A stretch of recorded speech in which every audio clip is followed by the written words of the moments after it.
Economía de bolsillo. Economía de bolsillo. Promediando la semana. Le damos una vuelta más al análisis de la política y la economía en la radio de la universidad.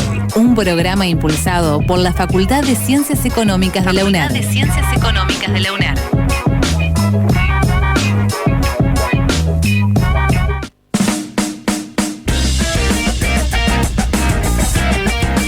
Muy buenas noches, bienvenidos y bienvenidas a Economía de Bolsillo, el programa impulsado por la Facultad de Ciencias Económicas de la UNER. Como todos los jueves nos encontramos a esta hora por el aire de todas las radios de la Universidad Nacional de Entre Ríos con Ignacio Truco. Buenas noches, Ignacio, ¿qué tal? ¿Cómo estás? ¿Qué tal, Cecilia? Muy buenas noches. Muy contento de estar nuevamente en Economía de Bolsillo, compartiendo esta noche con ustedes para hablar de economía, de industria. Vamos a hablar de industria en profundidad y, bueno, de otros temas también que hacen a los aspectos fundamentales de nuestra vida económica, social y política, que son los temas que nos interesan y nos movilizan, ¿no? Con nosotros, como siempre, también Claudio Coronel. Hola, Cecilia, ¿cómo están? También muy contento de este nuevo encuentro de los jueves. Gaby Baiman va a llegar un ratito más tarde porque está dando clases todavía. Si quieren, chicos, brevemente comentar los temas que trajeron para esta noche, porque ya estamos conectados con Bernardo Kosakov, nuestro primer entrevistado de hoy. Igna. Vamos a hablar de la mediana y la pequeña industria en distintos países. Vamos a hacer un recorrido por Europa, por Estados Unidos, por Argentina y ver el rol que han tenido en los últimos tiempos y las diferencias regionales que creo que nos pueden dar una idea de la importancia que eso tiene. ¿Y Claudio?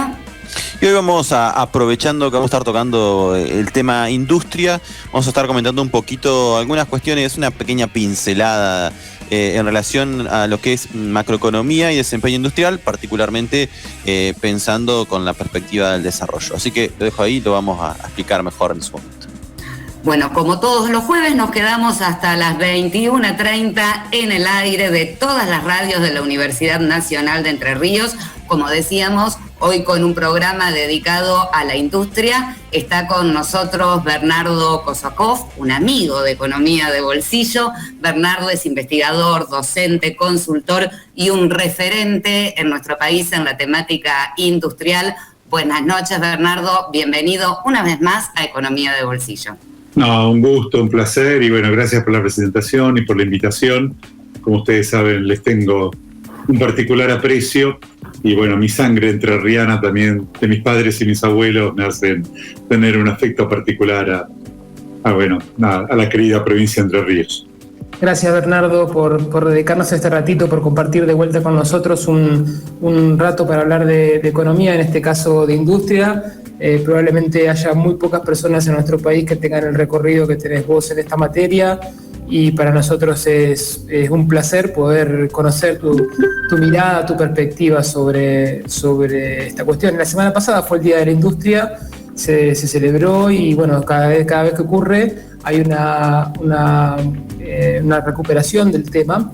Y me gustaría que podamos charlar un poco en términos más estructurales al respecto. Eso comentábamos un poquito antes de entrar al programa.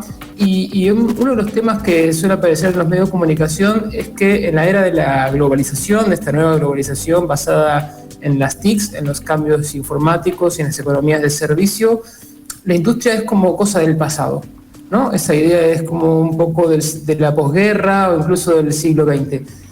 ¿Es realmente así? ¿Hemos dejado atrás la actividad industrial como especie humana o no? ¿O todavía vivimos un proceso de industrialización o sigue siendo la industria uno de los aspectos fundamentales de las economías modernas? Bueno, definitivamente creo que la industria tiene total y absoluta vigencia. Por supuesto, de que hay un cambio muy profundo en los paradigmas tecnoproductivos y no es lo mismo que vivíamos en la vieja época del Fordismo, con las economías semicerradas, esto que nosotros vivimos tan fuerte en la sustitución de importaciones de los años 30 hasta finales de los años 70. Después, los modelos productivos cambiaron en el mundo. Ahí la Argentina tuvo un fracaso muy notable porque fue la transición de lo que es del Fordismo al toyotismo, y dicho en términos, por ponerlo en ejemplos muy claros, de la máquina convencional a la máquina de control numérico, a los sistemas informáticos, etcétera, y fundamentalmente la transición hacia las economías más abiertas. En términos de las transnacionales, fue ahí que comenzaron lo que ahora conocemos como las grandes cadenas globales de valor. Y ahí la Argentina hizo mal el tránsito, no aprovechamos bien los activos que teníamos y comenzó un lento retroceso del proceso de industrialización. Pero esto no es lo que sucedió a nivel internacional. A nivel internacional hubo un cambio de este paradigma, la industria dejó de operar al interior de sus cuatro paredes de la fábrica y comenzó todo un proceso de integración con el resto de los sectores notablemente importante, en donde se externalizaron muchísimas de las actividades, sobre todo de servicios que se hacían al interior antes del taller industrial y que se generaron en un fuerte eslabonamiento con servicios y demás. Pero la industria sigue siendo un elemento clave, inclusive cuando uno mira cuáles son los países que mejor desempeño tienen en el mundo, y uno trata de ver la historia de Alemania o lo que vemos en Corea del Sur o lo que vamos a ver inclusive ahora con el resurgimiento de la industria en los Estados Unidos y todo lo demás, es que la industria sigue teniendo un papel central, totalmente articulado con el resto de los sectores y obviamente sigue siendo un sector que tiene un impacto notable en la generación de capacidades tecnológicas endógenas, en la calificación de los recursos humanos, y estos son los dos elementos centrales que explican los determinantes del desarrollo económico en el mundo. Y obviamente el desafío industrial de hoy no es el mismo el que teníamos antes. Hoy estamos transitando en este mundo de la industria 4.0, que ustedes saben es la convergencia notable de una cantidad nueva de tecnologías que afecta a los sectores, que afecta a los países, que afecta a la forma en la cual se desarrollan los negocios, nos vinculamos con los consumidores y demás. Y hoy hablamos de todo este mundo de la Big Data, la inteligencia artificial, de la información en la nube y miles de cosas más que todos ustedes conocen. Y esto está asociado con un notable proceso de digitalización y de automatización. Y los países más desarrollados tienen un eje central dentro de este desarrollo y desde el primer inicio que fue Alemania en el 2013, cuando en la Feria de Hannover se definió este concepto de industria 4.0, que justamente estaban tratando de ver cuál era el futuro de Alemania para el año 2030, hay un reverdecimiento total de todo el desarrollo de las políticas industriales en todos los países desarrollados del mundo. Con lo cual creo que estamos viviendo en este momento una fuerte revalorización del papel central que tiene la industria en un contexto donde hay que romper lo que eran las viejas ideas antes de separaciones entre los recursos naturales, la industria y los servicios.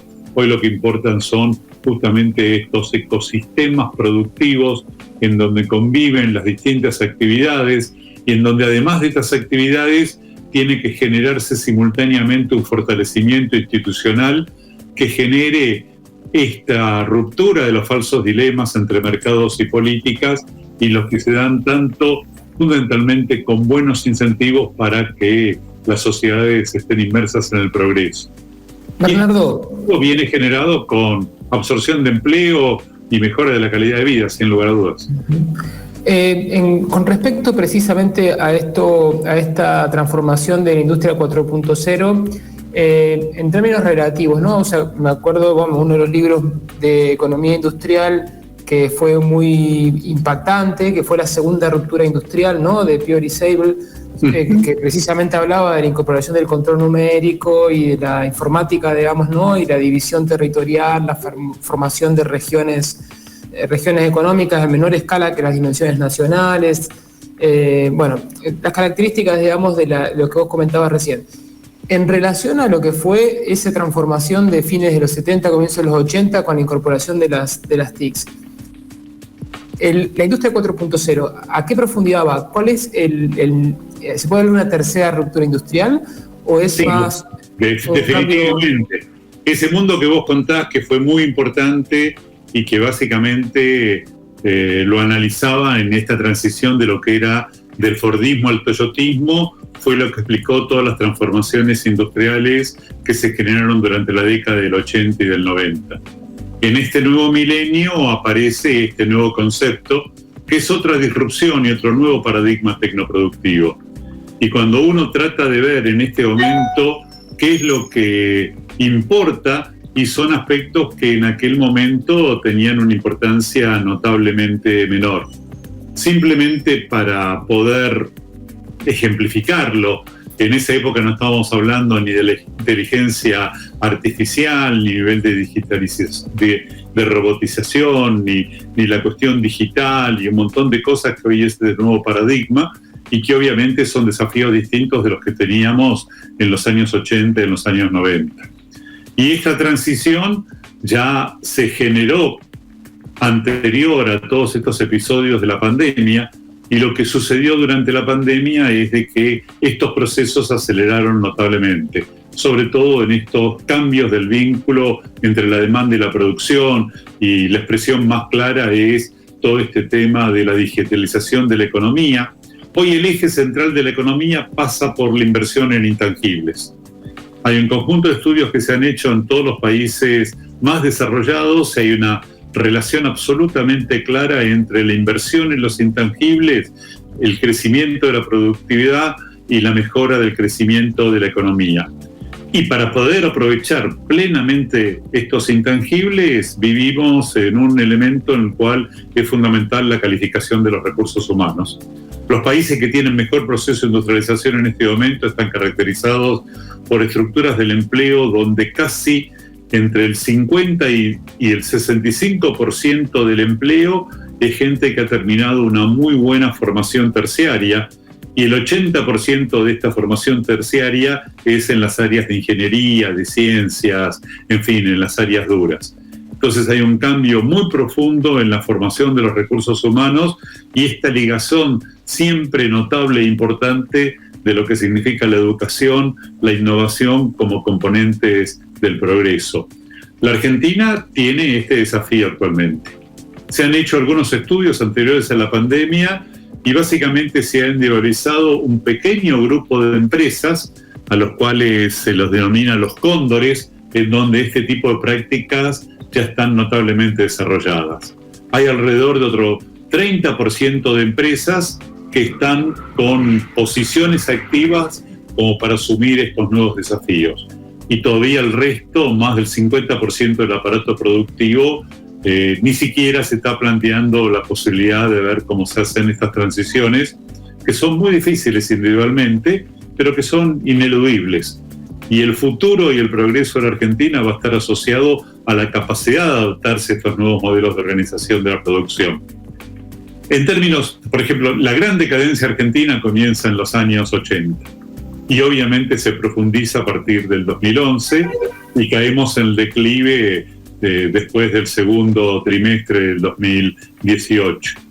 Pero fundamentalmente acá hay un elemento central en donde no hay la menor duda de que la volatilidad macroeconómica es una explicación y un determinante muy fuerte de todo este estancamiento en donde lo único que hemos podido generar es crecimiento de la pobreza. Pero lo que aparece como un elemento sumamente importante es que hay un vínculo entre la macroeconomía, la empresa y el aparato productivo. Y uno de los problemas de nuestro estancamiento y de exclusión social y de pérdida de posición en el mundo, somos uno de los países que menos crecimos en el mundo, que menos crecimos en la región después de Venezuela, etcétera, está fundamentalmente dado por la dificultad que tuvimos a la transición de estos nuevos modelos de organización de la producción. Y este desafío es ineludible y aparece un elemento que es clave. Hay que preocuparse de la macro porque sin una macro estable no podemos pensar nada. Pero que también aparece otro fenómeno dialéctico. Sin un fortalecimiento de las capacidades de las empresas y sin asumir una dinámica de cambio estructural y una generación de mayores capacidades de competencia y de inclusión social, la macro tampoco nunca va a ser sustentable. Bernardo, nosotros tenemos un entramado industrial que no es despreciable, tenemos una digamos, una población de empresarios con una enorme experiencia, ¿no? Eso lo hemos hablado en varias oportunidades, de ese grupo social que es un empresario local, pyme, mediano, incluso grande también, con una enorme gimnasia y capacidad de adaptación, que evidentemente tiene estas dificultades, pero hay un activo ahí muy fuerte, muy potente, que podría dar mucho más, ¿no? Mirando otras experiencias de adaptación tecnológica, ¿dónde crees que deben estar puestos los esfuerzos para tratar de facilitar o en este caso promover una adaptación tecnológica de ese 50% que recién mencionabas y que seguramente es un 50% con muchas capacidades de gestión, con capacidades empresariales en general, ¿no? No, creo que es muy bueno el punto que vos planteas, Ignacio. Es decir, primero hay que ver la importancia de la industria. La industria representa más o menos el 20% del PBI, del valor agregado. Representa el 25% de la recaudación de impuestos, más del 20 y pico % de la masa salarial y casi el 60% de los gastos de investigación y desarrollo del país. Y en este sentido, es imposible dejar de lado la industria si queremos pensar justamente recrear las fuentes de crecimiento de la economía argentina. El empleo industrial tiene otra característica: su salario es un 30% más alto que el promedio, el nivel de informalidad es el más bajo dentro de la economía, donde sabemos que este es uno de los problemas más importantes que tenemos, y aparece otro fenómeno que tiene mucho que ver con lo que vos contaste de esta transformación industrial ahora, donde la industria se eslabona con los servicios y con el resto de las actividades. La industria, por cada empleo que se genera en la industria, es el sector que más empleos indirectos genera. Por tanto, de trabajo se generan 2,5 en otras actividades.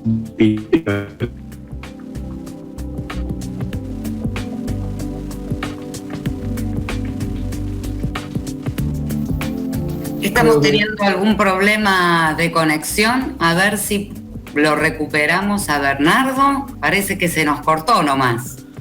Sí, quedó congelado, quizás se puede conectar en un segundito, pero bueno, muy interesante por supuesto lo que estábamos charlando con Bernardo. Acá yo estoy de vuelta, no sé. Acá volvió.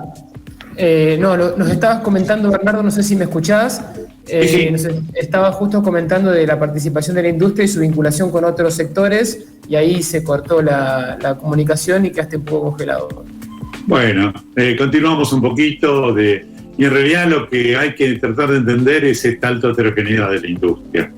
Alrededor del 20% de la argentino existen unas 400 empresas que tienen modelos de organización que están en la frontera técnica internacional.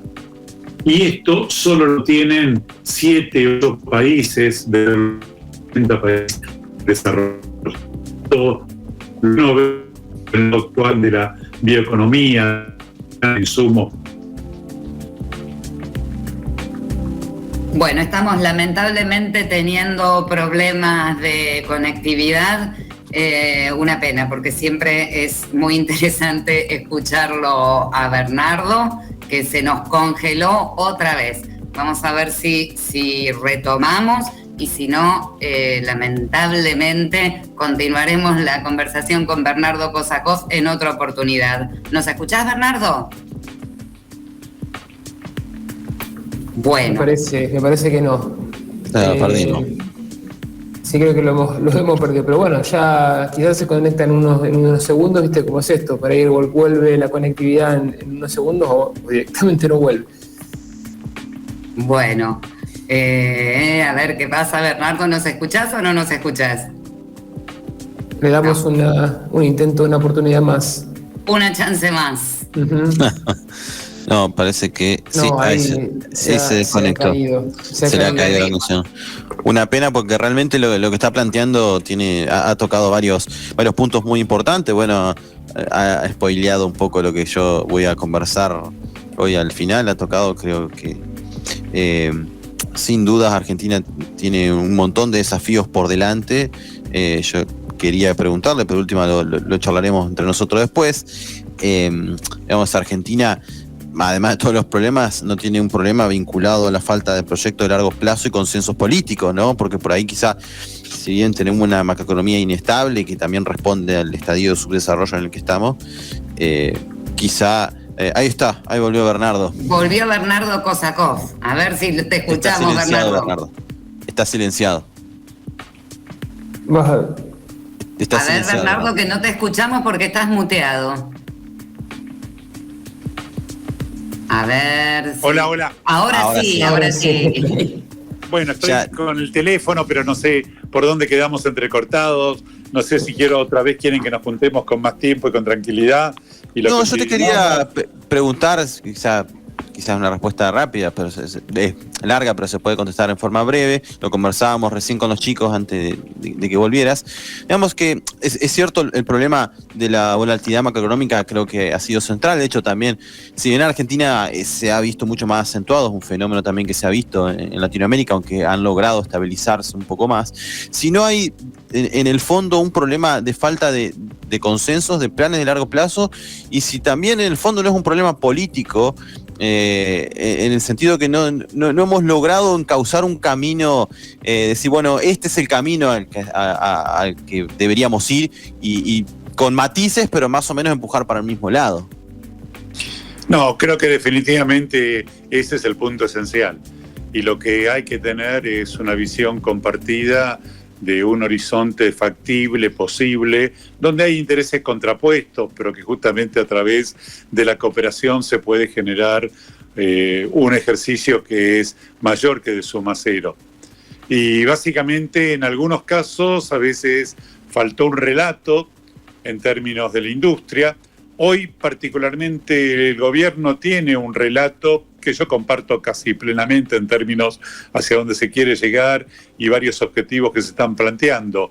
Pero bueno, con el relato solo no alcanza. Claro. Obviamente se requiere una construcción institucional y una macroeconomía que sea acorde para el logro de estos objetivos, y fundamentalmente entender de que el motor del desarrollo y la generación de valor agregado es la organización empresarial. Y es dentro de esas organizaciones en donde se genera el valor, se genera el empleo formal, se generan los conocimientos técnicos y demás. Y en esto es fundamental tener alguna visión de futuro y entender definitivamente de que la industria no es el problema para el desarrollo económico, sino que es parte de la solución. Y que la solución de la industria no viene simplemente con soluciones fáciles, porque hay una muy alta heterogeneidad y hay que tener respuestas distintas. Una de ellas es cómo seguimos fortaleciendo el sector altamente competitivo para que generen las tan necesitadas exportaciones que son fundamentales no solamente para los equilibrios externos, sino para la generación de empleo y para mantener los ritmos de productividad de ese sector, pero también en el fortalecimiento del mercado doméstico, en donde es totalmente falso el dilema entre el mercado doméstico y las exportaciones. Para poder exportar, primero hay que generar las capacidades dentro del mercado doméstico. Y esta generación de ventajas competitivas dinámicas se generan en procesos de rutinas de aprendizaje, de generación de capacidades, de calificación de los recursos humanos y demás. Y por suerte tenemos un muy buen tamaño del mercado doméstico, donde se da la oportunidad con economías de especialización de desarrollar esas capacidades. Pero al mismo tiempo ese tamaño del mercado doméstico rápidamente se agota y simultáneamente hay que generar un proceso de insertarse en el mundo para recrear las fuentes de crecimiento de estos sectores de mayor productividad y al mismo tiempo generar las tan necesarias divisas para la consistencia macroeconómica. Con lo cual hay que tener estrategias simultáneas de explotar adecuadamente el mercado interno, que no hay que regalarlo, pero en esto generando mercados competitivos en donde se desarrollen las capacidades y que al mismo tiempo entender que en una transición esto tiene que estar asociado a un modelo integrado en el mundo. Tenemos otro problema adicional y que hoy tenemos un nivel de informalidad muy alta y que básicamente tenemos que pasar de los planes sociales al empleo formal.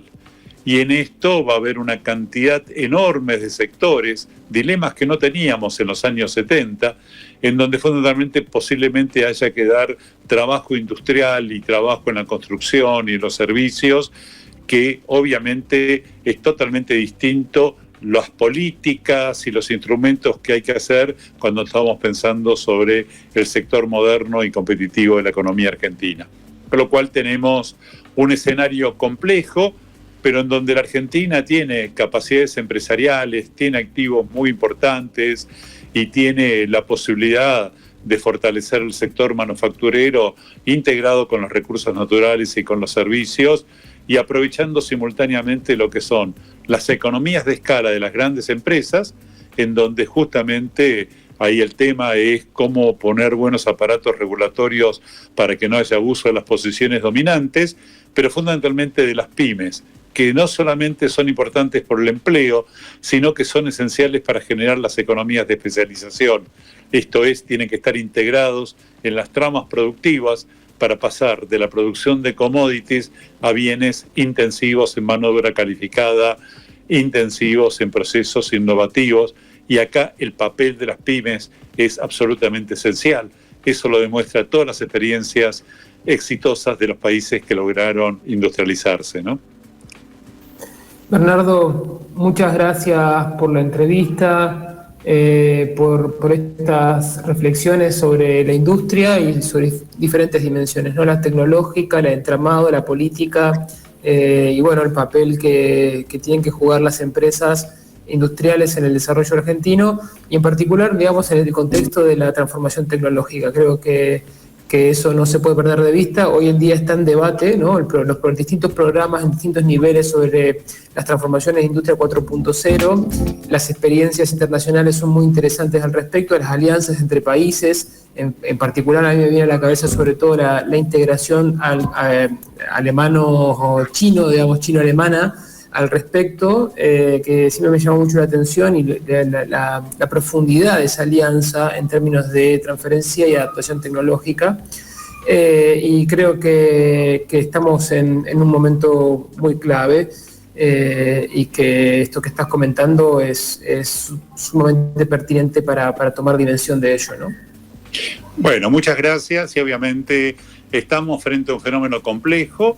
Obviamente hay que tener la esperanza. La Argentina tiene activos como para poder mejorar nuestra situación. Obviamente esto no va a venir simplemente por la cuestión del tiempo, sino por ejercicios colectivos y de construcción institucional y una visión de largo plazo.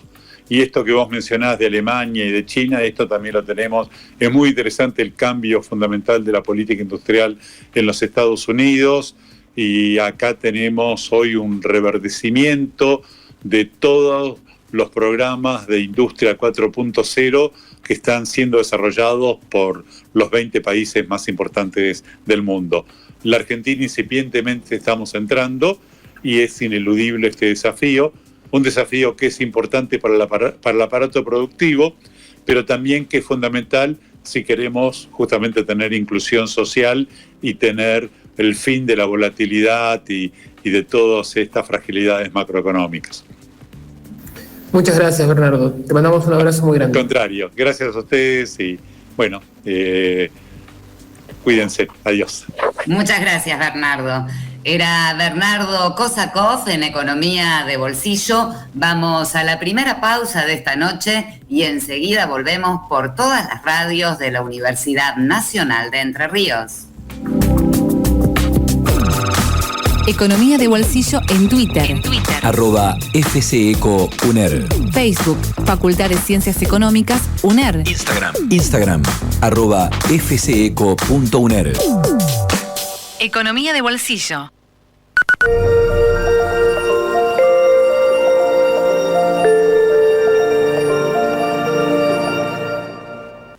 ACDU, Asociación Gremial de Docentes Universitarios. Por un mejor salario, por una mejor educación, por una mejor universidad. Afiliate. Defendamos juntos la Universidad Nacional de Entre Ríos. Afiliate. En Paraná, Carbón 936, Teléfono 423-2048. Búscanos en internet y en Facebook. Defendamos juntos los derechos de los docentes de la universidad. ACDU Entre Ríos, CONADU. Espacio cedido por la Dirección Nacional Electoral. Es crear los puentes al desarrollo. Es con Frigerio, precandidato a diputado nacional por la provincia de Entre Ríos. Lista 502A, Juntos por Entre Ríos. Espacio cedido por la Dirección Nacional Electoral. Los desastres ambientales que estamos viviendo no son fenómenos naturales. Luchemos por otro modelo productivo, sin transgénicos ni agrotóxicos, por una reforma agroecológica integral donde los pueblos decidan qué y cómo producir. En Entre Ríos, Nadia Burgo, diputada. Lista 10R, MCT 9 Izquierda, en Espíritu Unido. A las elecciones 2021, las vivís por Radio UNER. Domingo, 17 y 30 horas. Este año, argentinos y argentinas, volvemos a las urnas para definir a través de las PASO las candidaturas y agrupaciones políticas que se presentarán a elecciones generales. Una amplia cobertura local, provincial y nacional para que conozcas minuto a minuto cuáles son los resultados. Domingo, 17 y 30 horas. A las elecciones 2021, las vivís por Radio UNER. Tu lugar se escucha. Espacio cedido por la Dirección Nacional Electoral. Salimos a buscar las vacunas. Salimos de vacunarnos y de a poco las cosas nos van a empezar a salir. Los amigos van a salir. Las familias van a salir. Vamos a salir al recreo. Las pymes van a salir. Los trabajos van a salir. Vamos camino a encontrarnos con la vida que queremos. Enrique Cresto, Carolina Gaillard, precandidatos a diputados nacionales por Entre Ríos. Lista 501. Frente de Todos. Espacio cedido por la Dirección Nacional Electoral. Basta de desocupación. Generaremos trabajo digno y genuino. Miriam Müller, precandidata a diputada nacional. Lista 186, 1A azul. Entrerrianos por la vida, el trabajo y la libertad. SP, Distrito Entre Ríos. Espacio cedido por la Dirección Nacional Electoral. Es con todos, decían, pero se saltearon la fila para vacunarse primero. Que no te roben la esperanza de vivir en una provincia diferente. Con Galimberti, Salinas, Schneider, Entre Ríos cambia. Precandidatos a diputados nacionales por Entre Ríos. Lista 502B. Juntos por Entre Ríos. A las elecciones 2021, las vivís por Radio UNER.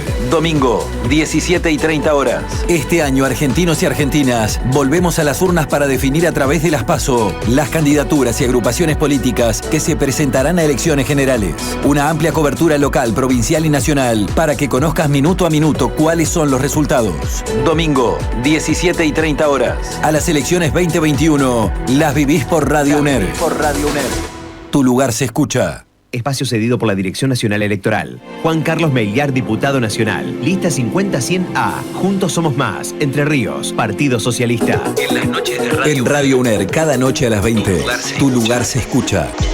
Los lunes, Sofía Uranga y un gran equipo hacen memoria para construir nuestro futuro en La Raíz del Grito. Los martes, la música no encuentra límites ni fronteras en El Canto de los Cronopios, una producción de la Facultad de Ciencias de la Educación con la conducción de Ariel Levati y Paula Kinsbatter. Los miércoles, Sandra Míguez hace periodismo humano en Y de repente la noche. Los jueves, Cecilia Volken e Ignacio Truco le dan una vuelta más al análisis de la actualidad en Economía de Bolsillo, el programa impulsado por la Facultad de Ciencias Económicas. Y los viernes, la noche se llena de historias en relatos épicos de un bufón, con la conducción de Alejo París. Cada noche a las 20. De lunes a viernes a las 20, en las noches de Radio UNER. De lunes a viernes a las 20. Tu lugar se escucha. Espacio cedido por la Dirección Nacional Electoral. Salimos a buscar las vacunas. Salimos de vacunarnos y de a poco las cosas nos van a empezar a salir. Los amigos van a salir. Las familias van a salir. Vamos a salir al recreo. Las pymes van a salir. Vamos a salir a cosechar. Vamos a salir a la igualdad. Los fulbitos van a empezar a salir. Los trabajos van a salir. Vamos camino a encontrarnos con la vida que queremos. Enrique Cresto, Carolina Gaillard, precandidatos a diputados nacionales por Entre Ríos. Lista 501. Frente de Todos.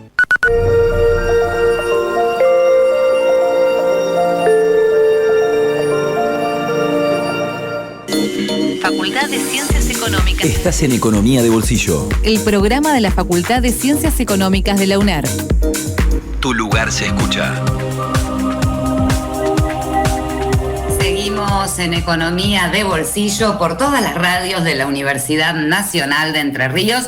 Continuamos enfocados en el tema industrial. Estamos ahora en comunicación con Carola Bolzán. Carola es socia gerente de Bionogoyá e integrante de UIER Joven, que es el grupo joven de la Unión Industrial de Entre Ríos.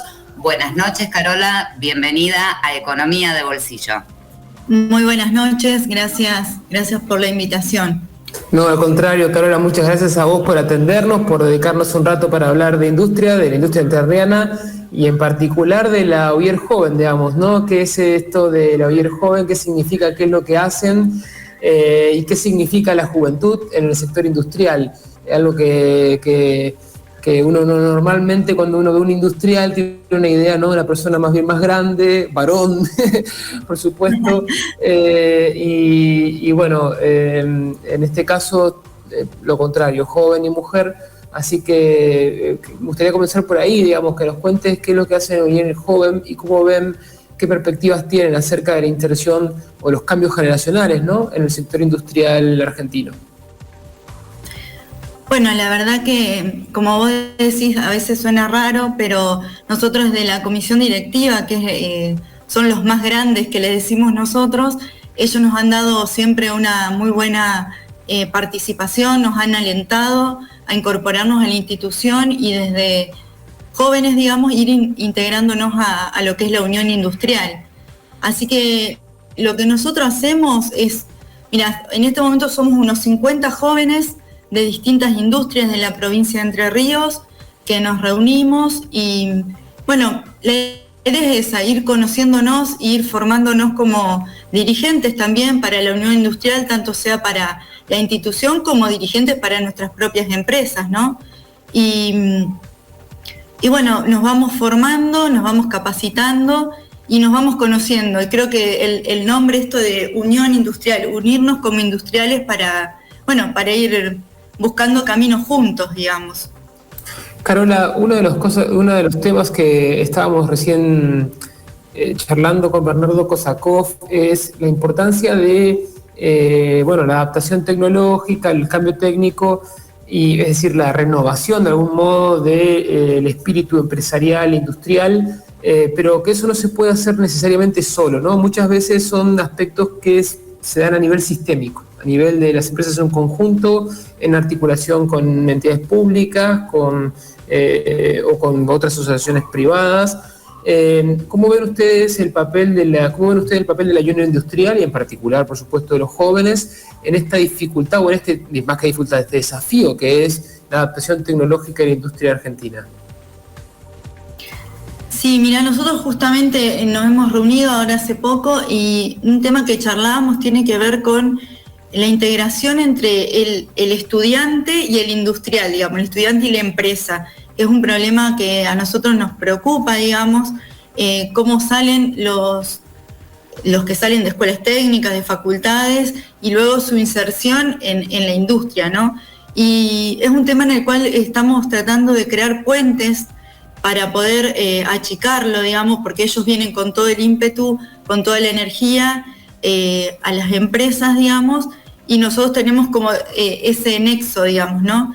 Un tema importante que estamos abordando ahora junto con la Unión Industrial Argentina, que también tiene su grupo joven, digamos, es un proyecto que se llama Industria Inspira, que son ciclos de charlas directamente enfocados en las escuelas técnicas a nivel nacional, en donde se busca eso, ¿no?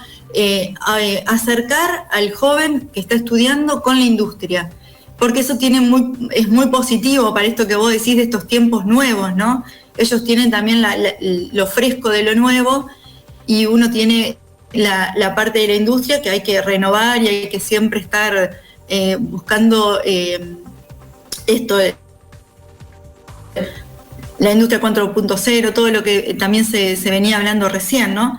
Así que la verdad estamos contentos con este proyecto, que es un proyecto bien federal, que se hace en todo el país y se van a dar charlas a los chicos para esto, Industria Inspira, digamos, me parece que el nombre es muy apropiado. Y también desde el lugar nuestro, digamos, tratamos entre todos los jóvenes de ir capacitándonos en distintos aspectos, en temáticas que nos afectan a todos, digamos. Las industrias de la provincia son muy variables y por suerte tenemos de todo tipo de industria, así que siempre la capacitación es necesaria, digamos. Carola, retomando algo que decía Ignacio hace un rato, tenemos la imagen del industrial mayor y hombre, varón, ¿no? ¿Cómo ves vos como mujer la cuestión desde una perspectiva de género de la inserción de las mujeres en el sector industrial en Entre Ríos? ¿Hay mujeres? ¿Son muchas? ¿Son una excepción? ¿La tienen más difícil que los varones? ¿Cómo es?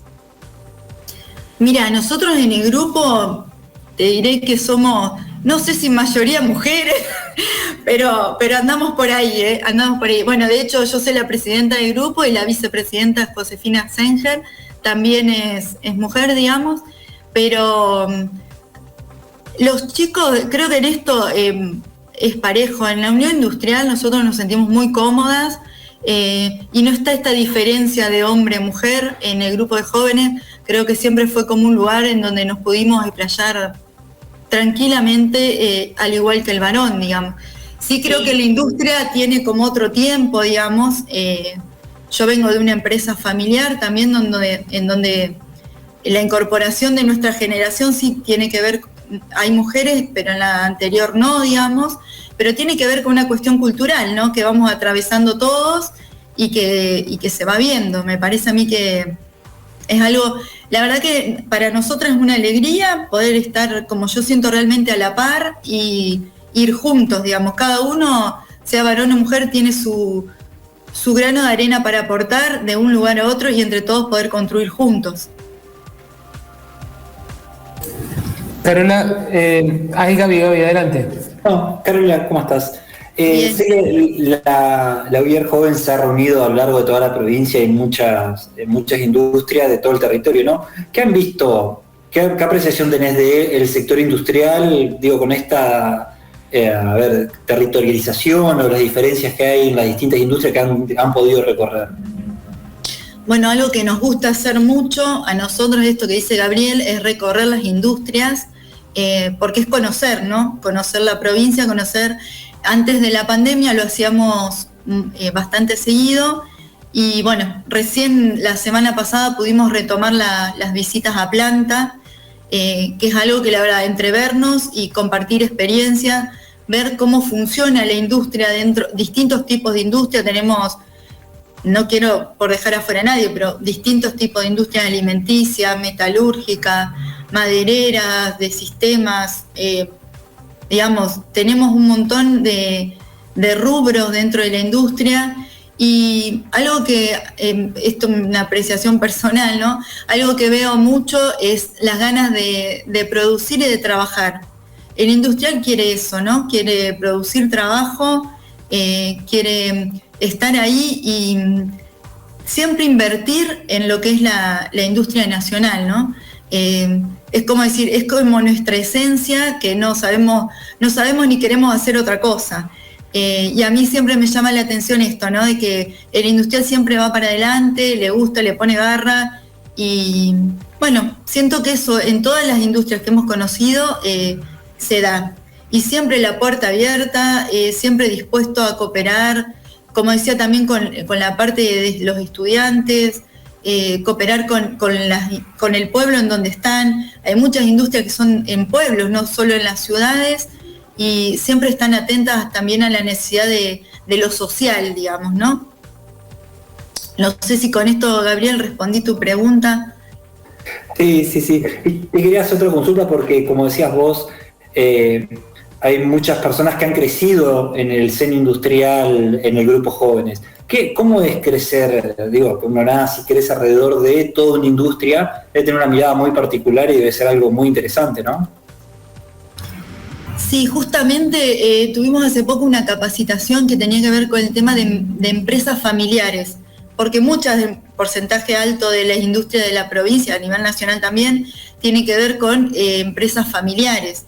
Y decía uno, ¿no? ¿Cómo hacer para que nosotros que tenemos hijos chicos, digamos, uno se apasiona con lo que hace, ¿no? Se apasiona en lo que trabaja y creo que ese es el eje, digamos, ¿no?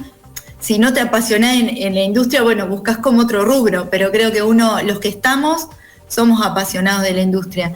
Y decía una de las chicas, me preguntaba, bueno, ¿cómo hacer a un empresario grande, ¿no? Para que tus hijos también vivan ahí, después se comprometan en la empresa. Y él le decía, bueno, mira, si vos llegas todos los días a tu casa y estás rezongando, estás hablando mal de la empresa, te estás quejando, que no te sale esto, que lo otro, tu hijo no va a querer trabajar con vos.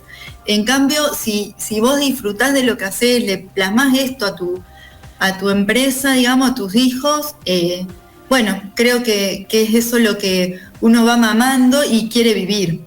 Obviamente después está lo que cada uno pretende, ¿no? Como persona, pero creo que eso es importante a la hora de crecer en un ambiente de industria, el cómo transmitimos lo que vamos viviendo, ¿no? Carola, ¿y cuáles pensás vos, digamos, que si haces un balance de la realidad industrial, sobre todo la que vos vivís más de cerca, la realidad industrial entrerriana, y desde el punto de vista joven también, digamos, cuáles pensás que son los desafíos que más importantes, que tienen que estar en la punta de la lista, ¿no? En los primeros lugares de la lista de prioridades para tratar de dar, bueno, una buena orientación y un futuro más próspero en la industria argentina? Y bueno, mirá, es difícil tu pregunta porque creo que de política no podemos hablar mucho hoy, pero tiene que ver con distintos... A las 20 comenzó la veda, hace un ratito. Por eso, tiene que ver por ahí mucho con algunos ejes que por ahí uno charla, pero creo que teniendo en cuenta esto de lo no político, digamos, creo que las ganas de trabajar, las ganas de avanzar, las ganas de producir, de exportar, como decía también el que no me acuerdo el nombre del señor que estaba hablando recién, están. Eso está y es de base y uno lo lleva como en la sangre, ¿no? Porque tiene que ver con el ADN de la pyme, el ADN de la industria. Así que bueno, yo creo que lo que nosotros vamos viendo, mientras las bases y las circunstancias se puedan dar, la industria siempre va a ir para adelante, va a generar trabajo genuino y nuestra búsqueda también siempre ha sido anti-grieta, por así decir, es decir, estar bien con todos y poder aportar a una industria argentina que se lleve adelante, digamos. Así que creo que eso, como te digo, la base está. Muchas gracias, Carola, por esta entrevista. Muy interesante la perspectiva. La verdad es que nos alegra mucho que estén organizándose, que tengan a la UIER joven trabajando a todo trapo para defender la industria nacional, que es algo tan importante porque es la columna, ¿no? Una de las columnas vertebrales de un país que tenga capacidad de producción y capacidad para el desarrollo económico. Así que un gusto poder haber hablado con vos y conocer tu perspectiva sobre estos temas. Bueno, la verdad que muchísimas gracias también de parte del grupo por habernos dado este espacio y para nosotros es muy importante porque bueno, es seguir apostando a esto que hacemos todos los días y hacerlo un poquito visible, la verdad que es muy, muy bueno, digamos. Así que desde ya los agradecidos somos nosotros. Gracias, Carola. Un abrazo. Bueno, hasta luego. Era Carola Bolzán en Economía de Bolsillo. Igna, si te parece, antes del próximo corte, empezar con algunos de los datos que nos trajiste para compartir hoy en relación a cuestiones de la industria en el mundo. Sí, en realidad me gustaría que hablemos o comentar algunas ideas acerca sobre la estructura industrial, digamos, ¿no? Porque uno suele suponer que la industria va avanzando hacia procesos de concentración económica y que hay grandes empresas industriales que se encargan de producir todo lo que nosotros consumimos y que esa centralización es irrefrenable, imparable y que no tiene límites. Bueno, o a la inversa también existe una idea de que la pequeña y mediana industria es lo bueno, lo que de alguna manera conserva cierta pureza incluso tradicional, ¿no? Como una especie de reserva de la vieja y artesanal puesta en práctica del saber hacer, como una suerte de industria casi, digamos, tradicional, ¿no? Y bueno, en realidad lo que uno ve cuando empieza a meterse en los datos de distintos países y distintos lugares del mundo, empieza a ver diferentes estructuras, digamos, ¿no? En algunos lugares predominan algunos tipos de empresas, en otros, y en general las cosas es bastante más compleja. Cuando uno se pone a ver en detalle, observa que en líneas generales, digamos, tomamos una referencia con los datos de la OCDE, que la OCDE nos permite ver y comparar estos datos a nivel de los países miembros y algunos no miembros, como Brasil o Rumania, y creo que ninguno más, son 2 o 3 que no son miembros y que tienen datos. Pero lo que podemos ver es precisamente, digamos, la diversidad de estructuras industriales en términos de tamaño. Y me llamó mucho la atención una nota muy particular, que es que en el centro de Europa, en los países, digamos, más importantes de industrialización, más importantes de Europa, en particular Alemania, lo que sería Austria o la República Checa, y estirándose un poquito también hacia el este, tomando parte de Polonia en este caso, y con algunos datos vinculados a Italia muy similares, aunque ya se aleja un poco de esa región, es decir, el corazón industrial europeo. Uno lo que encuentra es una fuerte presencia de la mediana industria, ¿no? La famosa y siempre muy bien ponderada Mittelstand alemana, que es que, como dicen los alemanes, no es una cuestión de tamaño, sino de espíritu, es decir, de cómo se vive la mediana empresa alemana, es decir, de unas dimensiones no menores y fuertemente ligada también a las grandes empresas nacionales. Y después, en tercer lugar, un sector de pequeñas industrias, digamos, que llegan hasta los 50 empleados, incluso se puede descomponer hasta aquellas que tienen 10 empleados, y también va a encontrar, digamos, un papel importante, pero digamos que lo que se destaca en ese centro europeo es el papel de la mediana industria. Un fenómeno que empieza a perderse a medida que vos te vas a la periferia, es decir, te vas a la periferia más de Europa del Este, como Estonia, Lituania, Estonia, etcétera, etcétera. Ahí ya tenés un predominio más de la pequeña y la mediana industria, la mediana y la pequeña, y se empieza a descomponer un poco el papel de las grandes. Y si te vas para la otra periferia europea, para la periferia de la península, para la periferia de la península ibérica, me refiero, para la periferia, digamos, de Grecia, ¿no? Los Balcanes y Grecia, ahí empieza a aparecer, digamos, la pequeña industria con algunas combinaciones con grandes, ¿no? Pero es muy interesante, digamos, ese papel de la mediana industria. Eso nos dice algo acerca de la fortaleza que los sistemas nacionales tienen para construir industrias que le permiten a las pequeñas pasar a ser medianas, ¿no? Eso es la cuestión. Ahí hay un crecimiento fuerte del entramado industrial que le ha permitido, de algún modo, sobre la base de algún tipo de proceso de acumulación de capital en esas regiones, ganar la suficiente fortaleza como para construir, digamos, un sistema industrial que haga pasar a una pequeña industria de 50 empleados a 300 empleados. Y eso significa un cambio de escala muy importante. Y en economía escala es significativo. Y no estamos hablando de miles de empleados, no necesariamente, pero sí de un nivel de industrialización que es de mayor impacto, de mayor tamaño y que tiene una dimensión, un impacto, perdón, muy significativo a nivel de la productividad, a nivel del alcance, a nivel de la potencia industrial, ¿no? Y eso es el corazón de la industria europea. Si uno se compara esto con Estados Unidos tiene muy baja participación en relación a Europa, por supuesto, pero siempre son altas las participaciones. Pero en relación a Europa tiene una muy baja participación de la mediana y la pequeña industria. Ahí en Estados Unidos predomina largamente, en términos comparativos, por supuesto, la gran empresa, ¿no? La empresa más grande, porque también es cierto que tienen más dimensiones, pero porque además se ha favorecido la concentración industrial.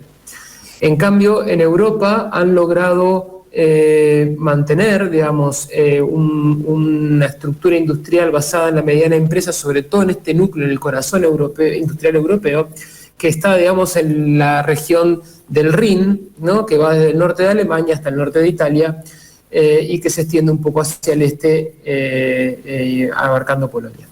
Y ahí voy a cerrar con un dato, es para entender un poco la importancia de estas diferencias.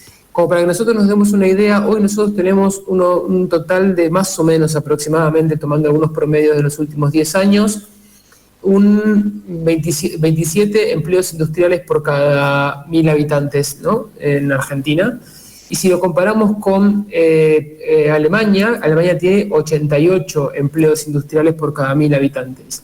Y si lo comparamos con Polonia tiene 63 empleos industriales por cada 1.000 habitantes y España 37 empleos industriales por cada 1.000 habitantes. Es decir, estamos un poco lejos todavía incluso de la periferia europea en términos de industrialización y evidentemente es clave poder lograr fortalecer el entramado de pequeñas industrias y medianas, pero sobre todo para que haya un proceso de crecimiento, de fortalecimiento y pasar de estructuras basadas en pequeñas a medianas industrias integradas, por supuesto, a las grandes, que suelen ser también una dimensión clave de la estrategia de desarrollo. Así que, como en algún momento dijo un viejo dirigente comunista español, Santiago Carrillo, había ido a visitar a Mao en la década del 50 y Mao le dijo, denle ustedes a la burguesía 10.000 años de vida.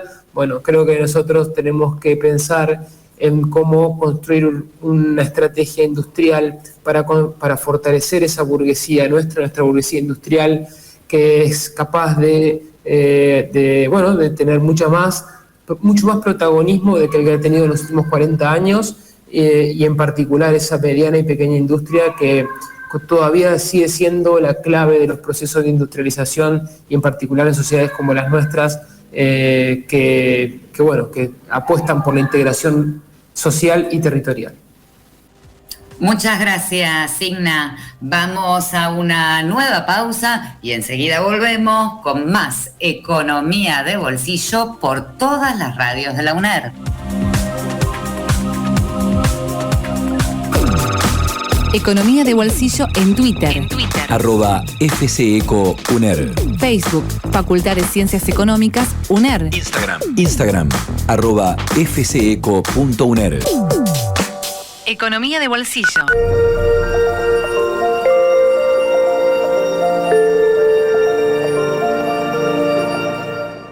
Espacio cedido por la Dirección Nacional Electoral. Salimos a buscar las vacunas, salimos de vacunarnos y de a poco las cosas nos van a empezar a salir. Vamos camino a encontrarnos con la vida que queremos. Enrique Cresto, Carolina Gagliard, precandidatos a diputados nacionales por Entre Ríos. Lista 501. Frente de Todos. Programación 2021 en Radio UNER. Tu lugar se escucha. De lunes a viernes a las 10, la mañana de la radio de la universidad suena a 3 bandas. En simultáneo desde nuestras 3 emisoras en Paraná, Concordia y Concepción del Uruguay, juntas para analizar la realidad con perspectiva universitaria a través de un importante equipo de profesionales. Lunes a viernes, 10 de la mañana. A 3 bandas, por Radio UNER. Por Radio UNER. Tu lugar se Espacio escucha. cedido por la Dirección Nacional Electoral. Pusieron la educación en cuarentena hasta que pedimos que abran las escuelas. Construyamos un futuro diferente. Con Galimberti, Salinas, Schneider, Entre Ríos cambia. Precandidatos a diputados nacionales por Entre Ríos. Lista 502B. Juntos por Entre Ríos. Espacio cedido por la Dirección Nacional Electoral. Salimos a buscar las vacunas, salimos de vacunarnos y de a poco las cosas nos van a empezar a salir. Los amigos van a salir, las familias van a salir. Vamos a salir al recreo, las pymes van a salir. Vamos a salir a cosechar, vamos a salir a la igualdad. Los fulbitos van a empezar a salir, los trabajos van a salir. Vamos camino a encontrarnos con la vida que queremos. Enrique Cresto, precandidato a diputado nacional por Entre Ríos. Lista 501. Frente de Todos. Espacio cedido por la Dirección Nacional Electoral. Para renovar a la izquierda, Federico De Marchi, diputado nacional por Entre Ríos. Lista 194. Movimiento al Socialismo. Programación 2021 en Radio UNER. Tu lugar se escucha. De lunes a viernes a las 7 de la mañana, toda la información y el análisis están en Cara y Seca. Juan Pablo Arias y un gran equipo hacen el clásico periodístico de las mañanas con toda la actualidad. Opinión y la mejor música para comenzar la jornada. Lunes a viernes, 7 de la mañana. Cara y Seca 2021 por Radio UNER. Tu lugar se escucha. Espacio cedido por la Dirección Nacional Electoral. Soy Sofía y quiero que con fuerza nuestra voz llegue al Congreso para que la ley de juventudes sea una prioridad. Juan Manuel Rossi, Natalia Noaco, precandidatos a diputados nacionales por Entre Ríos. Lista 50A, Partido Socialista. Podemos Entre Ríos. La UNER está con vos. Estudia en la Facultad de Ingeniería. Universidad Nacional de Entre Ríos. Universidad pública y gratuita. Espacio cedido por la Dirección Nacional Electoral. Es crear los puentes al desarrollo. Es con Frigerio, precandidato a diputado nacional por la provincia de Entre Ríos. Lista 502A, Juntos por Entre Ríos. Espacio cedido por la Dirección Nacional Electoral. 25.000 votos para que nuestras luchas estén en noviembre. En Entre Ríos, Nadia Burgos, diputada. Lista 10R, MST Nueva Izquierda en el FIT Unidad. Espacio cedido por la Dirección Nacional Electoral. La nación se reconstruye con trabajo y seguridad jurídica. Miriam Müller, precandidata a diputada nacional. Lista 186, 1A Azul. Entrerrianos por la vida, el trabajo y la libertad. SP, Distrito Entre Ríos.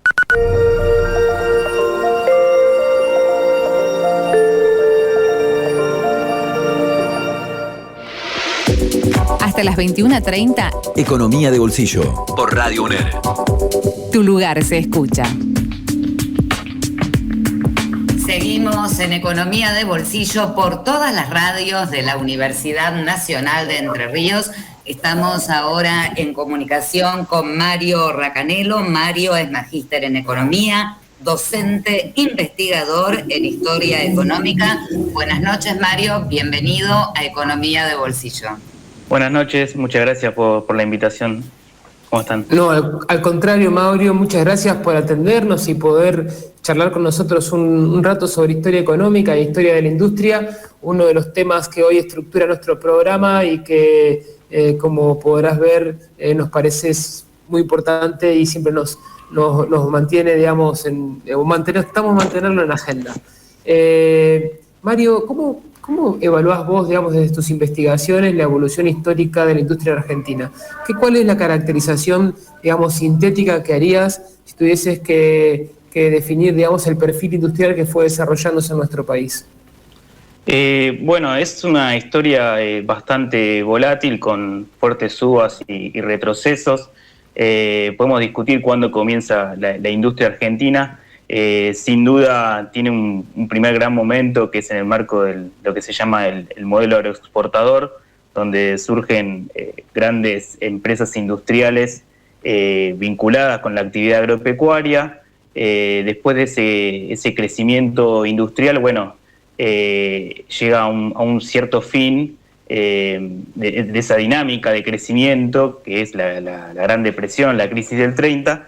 Y a partir de allí, bueno, hay que pensar un nuevo modelo económico que es lo que se llama el modelo por industrialización por sustitución de importaciones, donde, bueno, hay un notable crecimiento, primero en lo que es la industria liviana, después lo que es la industria pesada, y así después, sobre todo a partir de las reformas del desarrollismo con Frondizi, bueno, ahí se experimenta un gran desarrollo de la industria pesada, y llegamos a lo que autores como Marcelo Ruggier señalan el canto del cisne de la industrialización argentina, que es hacia mediados de la década del 70, que es cuando, bueno, incluso no solo hay un fuerte peso del capital extranjero, sino también de la burguesía nacional, que hace un rato la estaban mencionando. Pero bueno, se llega a un pico justamente en el año 1974, que es el año que hasta el día de hoy tenemos el mayor PBI industrial per cápita y el mayor salario industrial per cápita en la historia argentina. A partir de allí, bueno, primero hay una crisis macroeconómica que es el Rodrigazo, que pega en el 75, y después tenemos ya la política económica de la dictadura, que, bueno, comienza un proceso de desindustrialización, y después, bueno, tenemos la década perdida del 80, las reformas durante la década del 90, y bueno, y llegamos a la reindustrialización durante el kirchnerismo, donde donde bueno, se trabaja gran parte sobre lo realizado anteriormente, pero bueno, todo lleva a un cierto punto culmine que es 2011. A partir de allí la industria argentina entra en un proceso de retroceso, contracción, que se profundiza con el macrismo y bueno, después COVID y ahora nos estamos recuperando. Digamos, es una breve síntesis de todo lo que enseño en un cuatrimestre, pero... Gran capacidad de síntesis. Sí, nunca lo hice, pero bueno, tengo que justificar un cuatrimestre de trabajo. Mario, y yendo un poco al pasado, ¿qué interpretación haces de ese periodo de fuerte industrialización argentina que fue el siglo XX, ¿no? La segunda mitad del siglo XX en sus diferentes momentos? En particular, digamos, porque ha sido también criticado, es decir, y al mismo tiempo que ha sido alabado. ¿Qué balance harías de ese periodo de sustitución de importaciones y de desarrollo industrial? ¿Crees que fue, digamos, que tuvo aspectos de sostenibilidad que se hubiesen podido sostener en el tiempo si no hubiese, de no haber venido la dictadura, básicamente, el cambio, ¿no?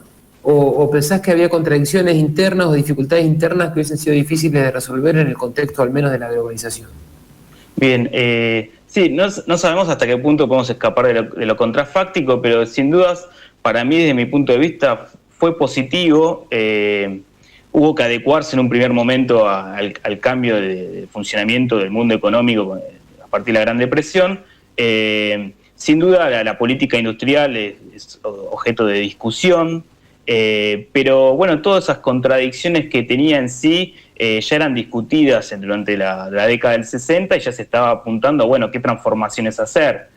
Por ejemplo, Aldo Ferrer señalaba, ¿no?, de que era una economía bastante cerrada en sí misma y que había que abrirse, y que también había que hacer llenar los últimos casilleros vacíos, lo cual se estaba haciendo de la industria pesada, incluso con burguesía nacional, e incluso teníamos exportaciones industriales a un muy buen nivel. Yo creo que bueno, es otro tema de discusión si digamos, hasta qué punto el quiebre de la ICI fue, digamos, era inevitable. Yo creo que se usó la coyuntura para hacer grandes reformas estructurales. En ese momento la industria argentina estaba a un nivel, digamos, bastante similar a ese punto de partida que después va a ser el del milagro del sudeste asiático. O sea, incluso también me acuerdo, yo tuve también entrevistas con Aldo Ferrer, decía que digamos, los mismos asiáticos señalaban el mismo tipo de orientación que en un momento Raúl Prebisch le atribuía a la economía argentina. O sea, sin duda fue una etapa con muchos resultados positivos, pero no obstante con reformas que había que modificar. No es que era un modelo perfecto para nada, sino que había que hacer transformaciones, los cuales no se hicieron esos cambios, algunos incrementales, otros más grandes, pero en realidad se tiró por la borda todo lo conseguido. Yo creo que para avalar un proceso de transformación social, como señalan muchos autores. Me parece que, digamos, a ver, la economía era cerrada, digamos, pero bueno, tampoco es el punto de vista que tenía para nada Martínez de Oz cuando escribía en esa época, ¿no? Pero claro, con grises, ¿no? Pero para mí es más lo positivo que lo negativo. Mario, ¿y cómo ves vos que jugó la macroeconomía en ese momento? Porque, a ver, cuando uno mira las cuentas nacionales de esos años, observa que, a ver, bien lo planteas vos, había un crecimiento de las exportaciones, hubo incluso momentos donde el balance comercial fue positivo, pero teníamos otro problema asociado al pago de movimiento de capitales, más bien, digamos, la balanza de servicios de la cuenta corriente, y que bueno, eso se solucionaba por ahí con devaluaciones, que en realidad lo único que hacían era cortar importaciones, porque los flujos se seguían moviendo. Claro.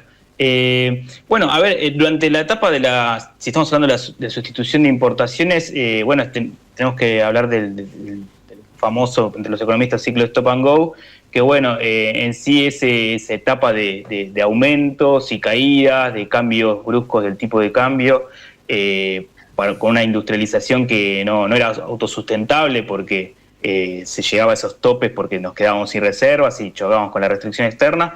Bueno, ese periodo se dio más que nada entre fines de los 40 y mediados de la década del 60. Después tenemos del 64 al 74, que son 11 años, donde bueno, ese ciclo stop and go estaría inactivo porque no habría habido cambios que provocaron caídas en el producto industrial. Lo que pasa es que bueno, después tenemos la crisis del petróleo y ya todo eso cambia.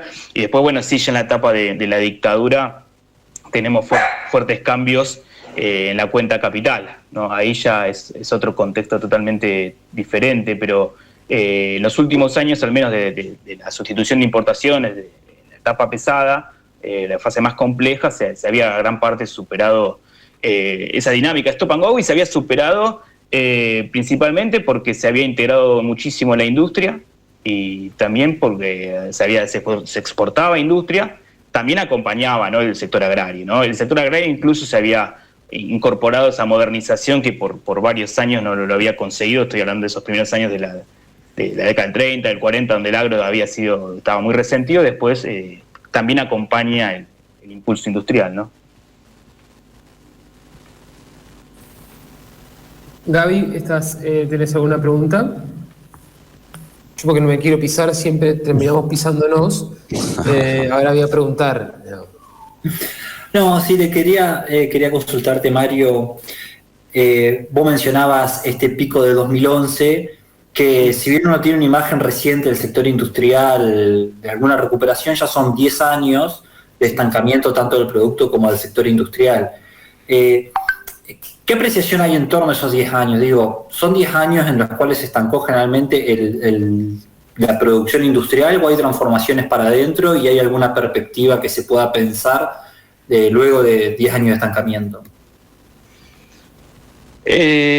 Bueno, a ver, el sector industrial, haciendo cuentas, cayó 25% entre al menos 2011 y 2000, el primer cuatrimestre del 2021. O sea, es muchísimo lo perdido en terreno.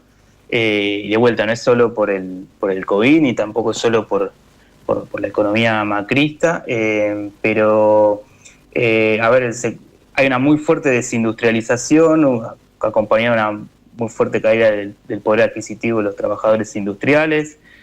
También se retrocedió en la formalización de empleo.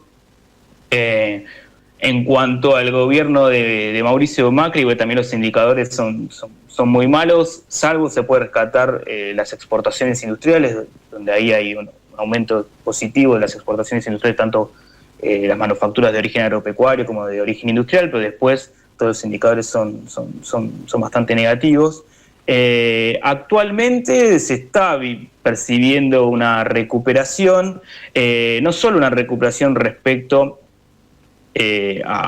por supuesto, a lo vivido el año pasado, donde la industria cayó 8% anual, y ahora, bueno, ya estamos comparando, es importante hacer la comparación con 2019, estamos en un nivel de 5% por encima de 2019 y también incluso en algunos sectores por encima del 2018. Obviamente el crecimiento es muy heterogéneo, ¿sí? Hay sectores que crecen al 50% y otros que caen, pero bueno, hay mucho por hacer en términos de investigación y desarrollo, en términos de inversión. También hay que impulsar ese perfil agroindustrial que tiene la actividad industrial. También quizás el mayor problema que tiene la actividad industrial es esa tendencia a consumir muchas divisas, y eso hace chocar de vuelta con la restricción externa, por lo cual son años bastante duros han sido, y que bueno, se perdió mucho tiempo, no solo en términos de producto, sino también en hacer transformaciones positivas para el futuro, ¿no? Mario, muchas gracias por la entrevista, muy interesante este repaso histórico del desarrollo industrial. Para nosotros es muy interesante siempre tener estas aproximaciones, incluso también Ha estado con nosotros Marcelo Ruggier, a quien mencionaste recién, y sabemos que trabajás con él, digamos, y tenés varias publicaciones con él en conjunto. Y bueno, el director de tesis de maestría de Claudio, así que como para que sepas. Y bueno, estamos muy contentos de poder contar con vos en nuestro programa, y muy interesante todo lo que pudimos charlar. Bueno, les agradezco muchísimo a ustedes por la invitación. Les recomiendo también a los oyentes de que, bueno, pueden buscar el libro de la industria argentina en su tercer siglo, que es una publicación realizada en el marco de las actividades del Ministerio de Producción, y ahí pueden leer con profundidad todo lo que resumí muy brevemente al principio. Les agradezco haberme invitado. Que tengan buenas noches. Buenas noches, Mario. Era Mario Racanello en Economía de Bolsillo. Ahora seguimos con el señor Claudio Coronel. Gracias, Ceci. Sí, comentar un poquito lo que habíamos planteado al principio respecto un poco digamos, del rol de la macroeconomía en el desarrollo. Bernardo hizo varios comentarios muy interesantes al principio, tiró algunas puntas. Yo hacer simplemente algún comentario breve, porque, a ver, tampoco es que podemos pensar en la unicausalidad, es decir, a ver, necesitamos una macro estable para poder ir hacia el desarrollo. Furtado lo planteaba muy bien. Furtado decía, mirá, vos tenés una macroeconomía que responde también a tu estadio de subdesarrollo. Entonces, terminás teniendo un problema que requiere un trabajo muy, muy fino, como también lo planteaba Bernardo. Uno de los problemas que tuvo Argentina, sobre todo en la etapa de la ICI, que fue cuando se desarrollaron todas las potencialidades de la industria y que son la base de lo que tenemos ahora, se desarrollaron, digamos, en un contexto donde la macroeconomía era volátil, sin lugar a dudas, había problemas con restricción externa, y por supuesto, producto de esas restricciones externas que tenían que ver con el estadio de desarrollo de la Argentina, la industria empezó a encontrar choques, ¿sí? Donde empezó a fluctuar, se encontró una macroeconomía volátil, pero claro, como no se terminaba de dar ese cambio que permitiría tener una macroeconomía un poquito más estable, empezaba a chocarse con sí mismo. Y las políticas macroeconómicas que se aplicaron en ese momento fueron en suma muy, muy contradictorias. Vos tenías procesos donde, por ejemplo, la política fiscal acompañaba de alguna manera el ciclo, y cuando empezaban a tener algunos problemas de cuenta corriente, sobre todo después del 60, cuando los problemas pasan a ser el pago de los servicios de la deuda, las remisiones de utilidades, después de las inversiones que vinieron con Frondizi en adelante, la herramienta que se tenía a la mano era la devaluación. No, claro, los muchachos, como lo planteaba recién Mario, llegaban a un punto donde se encontraban con que había crecimiento, había consumo interno, es una demanda interna muy importante que sostenía ese crecimiento, había una pequeña inserción internacional de los productos industriales que iba creciendo. Basualdo tiene un trabajo, una estimación interesante, bastante similar a la que hace CEPAL, pero claro, nos quedamos sin divisas. Y pasó un fenómeno muy interesante que, pese a que, por ejemplo, hubo momentos donde teníamos balance comercial positivo, las remisiones de utilidades, los pagos de vencimientos de deuda, se comían todo ese saldo comercial positivo y encima no alcanzaba. Entonces, claro, ¿cuál era la herramienta de la salida? Una devaluación, pero ¿cuál es el problema? No solucionaba la situación porque no teníamos un estrangulamiento por el lado comercial, era un estrangulamiento por el lado financiero. Y eso también tiene que ver con, digamos, un poco esa estructura subdesarrollada endeble. Entonces nos encontramos con que para poder acompañar el desempeño industrial, entendido esto como contribución al proceso de desarrollo, no solo en la tasa de crecimiento del producto industrial, necesitamos efectivamente una macroeconomía estable que permita, aunar expectativas, que permita previsibilidad y que por supuesto no vaya dañando los equilibrios básicos, por llamarlo de alguna manera, que después terminan truncando el proceso de desarrollo, porque las devaluaciones, ya sabemos, lo vivimos en carne propia nosotros, las devaluaciones deterioran el salario, deterioran el poder de compra y generan ciertas situaciones, generan recesión, y las recesiones generan desempleo, y ya sabemos lo que pasa.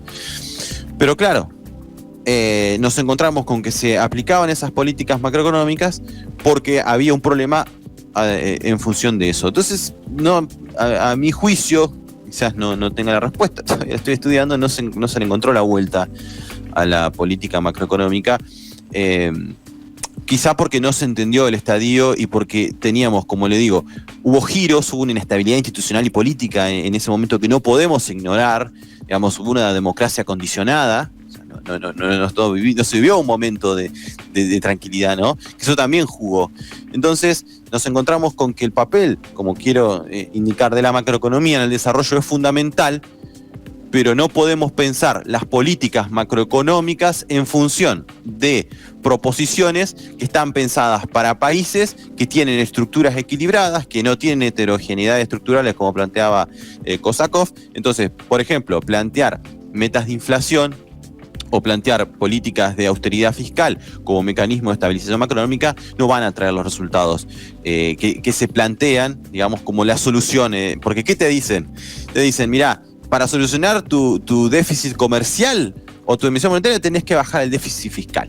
Y entonces vas a lograr estabilidad macroeconómica y vas a lograr luego crecimiento y luego desarrollo económico, que es el discurso. No, porque al tomarse esas medidas en forma aislada, ¿sí? Sin las estrategias como planteaba Bernardo, vas a terminar chocándote con la pared y teniendo luego otra situación de ajuste. Pero bueno, esto es un poco un comentario, creo que es una discusión larguísima, pero un poco comentar, sobre todo en estos tiempos, pensar que no con recetas como las que se suelen escuchar, vamos a encauzar la macroeconomía. A mí me parece que estamos bastante lejos de eso. Creo que hay que pensar políticas macro y micro vinculadas, pensando en una estrategia de desarrollo y no solo en una estabilización nominal, por así decirlo. Muchas gracias, Claudio. Ya en el cierre del programa nos quedan unos minutos para la frutilla del postre, vamos a decirle hoy a Gabriel Weidman. Gracias, Ceci. Está muy interesante lo que planteaba Claudio, además, que los dilemas macroeconómicos que implica el desarrollo industrial y sobre todo lo que consultaba hoy de el peso de los servicios en la cuenta corriente de la balanza de pagos, que es uno de los limitantes para la inserción internacional del país, ¿no?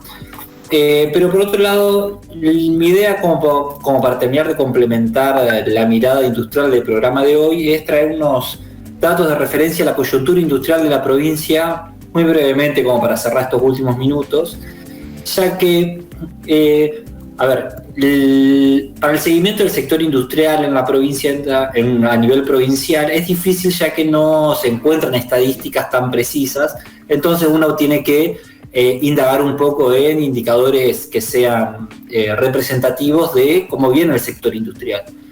Y en ese sentido, se pueden rescatar datos como por ejemplo del consumo de gas, el consumo de energía y algunos indicadores productivos puntuales que reflejan la coyuntura del sector, que en conjunto dan una mirada de esta recuperación de la producción en la provincia de Entre Ríos, más allá de una comparación con el año pasado, sino ya una mirada respecto del año 2019, que si bien no es el mejor de los años, por lo menos es un año que ya da cuenta de la trayectoria y la coyuntura específicamente.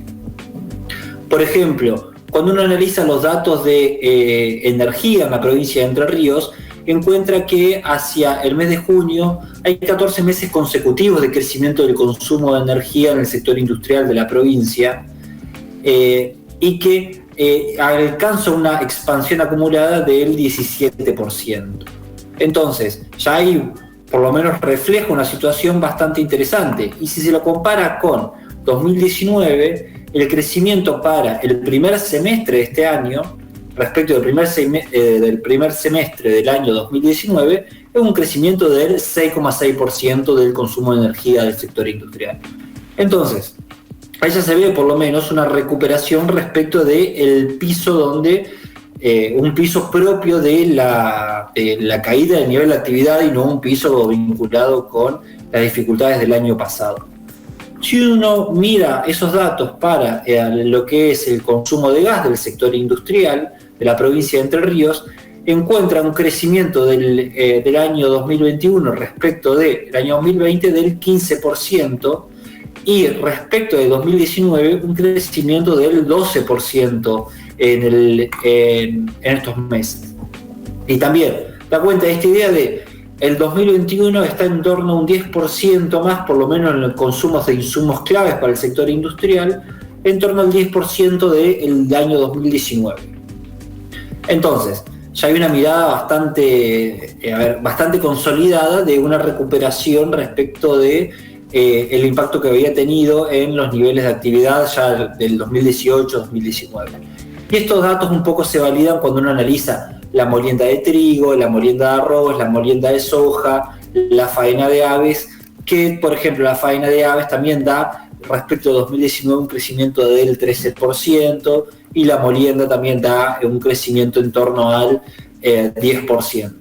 Entonces, me parece que ya se puede hablar de una recuperación industrial de la provincia, con una coyuntura bastante favorable, ya acercándose a niveles previos al 2019 de el 2018 y 2017, donde encontró el pico de los últimos 5 años. Creo que con eso podemos cerrar un poco una mirada provincial. Muchas gracias, Gaby. Se nos terminó el tiempo por esta noche. Igna, Claudio, Gaby, como siempre, un gusto encontrarnos en el aire de la UNED. Nos vemos. Chau.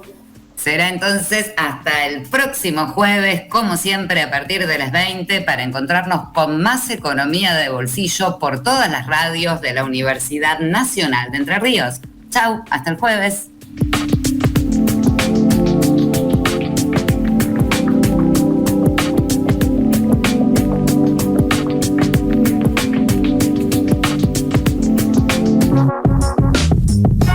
Economía de bolsillo. Promediando la semana. Le damos una vuelta más al análisis de la política y la economía en la radio de la universidad. Un programa impulsado por la Facultad de Ciencias Económicas de la UNED.